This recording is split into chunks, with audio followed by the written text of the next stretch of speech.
dia, meus caros irmãos e irmãs, queridos devotos e devotas de Santo Antônio, paz e bem. Uma vez mais, manifesto a alegria de chegar até você, a sua família, podendo levar as nossas mensagens, as nossas reflexões dos evangelhos cotidianos. Hoje, quinta-feira, dia 8 de fevereiro, então, nesse nosso itinerário de reflexões, a gente reflete com o evangelista Marcos, capítulo 7, versículos de 24 até 30.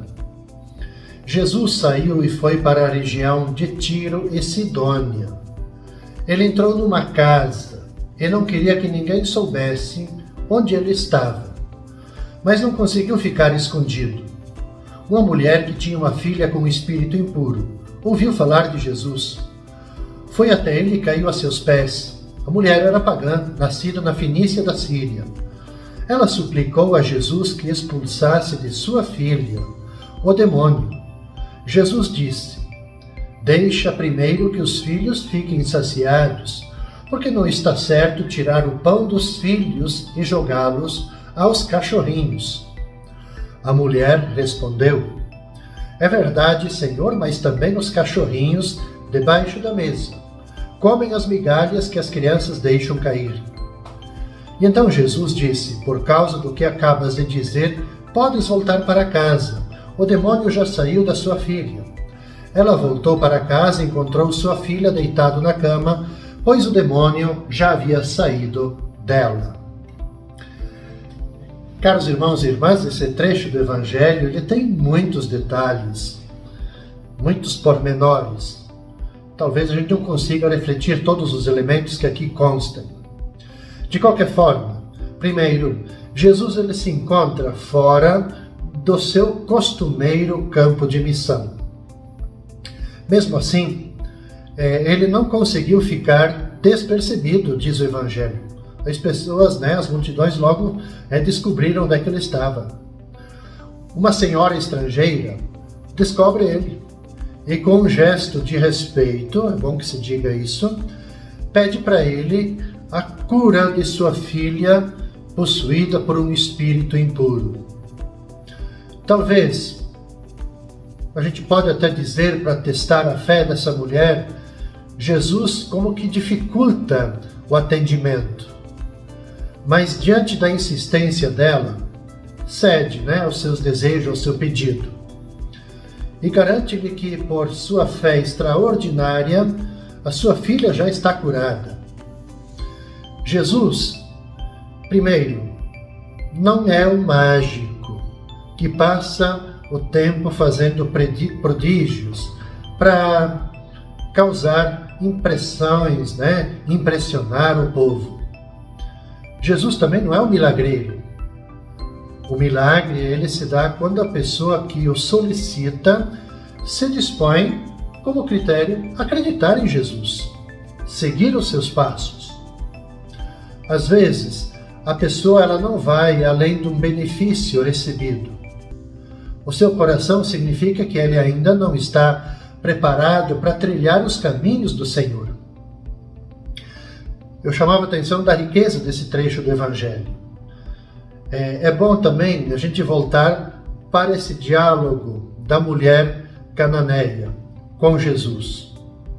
Esse diálogo, ele vem, emerge, a tensão entre o papel proeminente de Israel na história da salvação e o universalismo da mesma salvação. Por que eu digo isso? Porque não só os filhos, como no caso que o Evangelho fala os filhos, que significam os judeus, mas também os cães, porque de cães, cachorrinhos, eram apelidados, eram chamados os pagãos. Então, todos, Jesus quer dizer, o Evangelho quer dizer, nesse diálogo da mulher com Jesus, que a salvação que ele traz é para todos. O critério fundamental é acreditar, é ter fé. A única condição é essa, ter fé, escutar a boa nova, acolher Jesus. a fé da cananeia, ela como que dissolveu a tensão e trouxe para ela um milagre. Para ela não, para sua filha, né? No sentido de que a filha então foi libertada do demônio.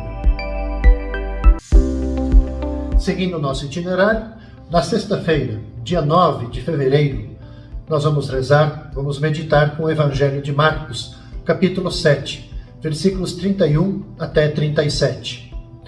Jesus saiu de novo da região de Tiro, passou por Sidônia e continuou até o mar da Galileia, atravessando a região de Decápole. Trouxeram então um homem surdo, que falava com dificuldade, e pediram que Jesus lhe impusesse a mão. Jesus afastou-se com o homem para fora da multidão. Em seguida colocou os dedos nos seus ouvidos, cuspiu, e com a saliva tocou a língua dele. Olhando para o céu, suspirou e disse, Efatá, que quer dizer, abre-te. Imediatamente os seus ouvidos se abriram, sua língua se soltou e ele começou a falar sem dificuldade. Jesus recomendou com insistência que não contassem a ninguém. Mas quanto mais ele recomendava, mais eles divulgavam. Muito impressionados diziam, ele tem feito bem todas as coisas. Aos surdos faz ouvir, aos mudos falar. Primeiro, eu gostaria de chamar a atenção que a gente está presenciando nesses capítulos a vida intensa de Jesus. Tantas curas, tantos milagres que ele realiza. Jesus se desloca de um lugar para outro. Ele está em Tiro, está em Sidônia, está agora no mar, indo até o mar da Galileia, atravessou a região da Decápole. Jesus ele tem uma atividade intensa. E Marcos quer enfatizar isso, que Jesus ele tem o poder curativo. A autoridade de Jesus é a autoridade de restaurar vidas. Então, restaurando vidas, Jesus mostra, Jesus manifesta o poder divino. É aquilo que, em trechos do Evangelho de Marcos, as pessoas olhavam para Jesus, para os seus gestos, para as suas falas e diziam, ele fala, ele age como quem tem autoridade. Mas é essa autoridade de reerguer a pessoa, curar, restabelecer, devolver a vida e a dignidade, como acontece agora com o surdo. Ora, na linguagem dos profetas, surdez e cegueira simbolizam incompreensão e também resistência à mensagem de Deus. Nesse episódio, então, do Evangelho da Sexta, a surdez pode significar um obstáculo que impede os discípulos, toda pessoa, enfim, de compreender os ensinamentos de Jesus. O falar com dificuldade, o tartamudear, é impedimento ou então uma limitação para anunciar a palavra de Deus. Os discípulos de Jesus, na verdade, eles têm ainda uma mentalidade de que os judeus eles eram superiores aos demais povos. Não aceitam que todos são iguais no reino de Deus. E Jesus vem reafirmar a igualdade, a salvação é para todos. Onde que chega Jesus, chega a salvação, que cria novas relações, finalmente libertadas entre os homens com Deus e entre as próprias pessoas. Jesus, em terras pagãs, ele faz ouvir os surdos e falar os mudos. São milagres, é bom frisar isso. São milagres físicos, curar, alguém que possa falar, alguém que volte a escutar. São milagres físicos que querem simbolizar milagres espirituais iniciados no batismo. Por que eu digo isso, iniciados no batismo? Porque o Evangelho de Marcos, assim como também Lucas, Mateus, eles são escritos algum tempo depois da morte e ressurreição de Jesus, onde que já existem as primeiras comunidades. Então, significa isso, que o batismo cura, restaura a vida das pessoas. E que, sob essa ótica, pode ser motivo de reflexão e de oração para nós hoje. Por que eu digo isso? Porque sendo participantes da humanidade sofredora, não é difícil a gente se dar conta de que as feridas mais graves das pessoas hoje dizem respeito, sobretudo, às relações. Tolerância, indiferença, ódio. Daí o isolamento, o clima de suspeição e de medo em que tantas vivem. Jesus, ele toca os sentidos, ver, ouvir, para quê? Para tocar o coração. Abrir o coração, efatá, abre-te, é a condição para religar os pontos com a vida.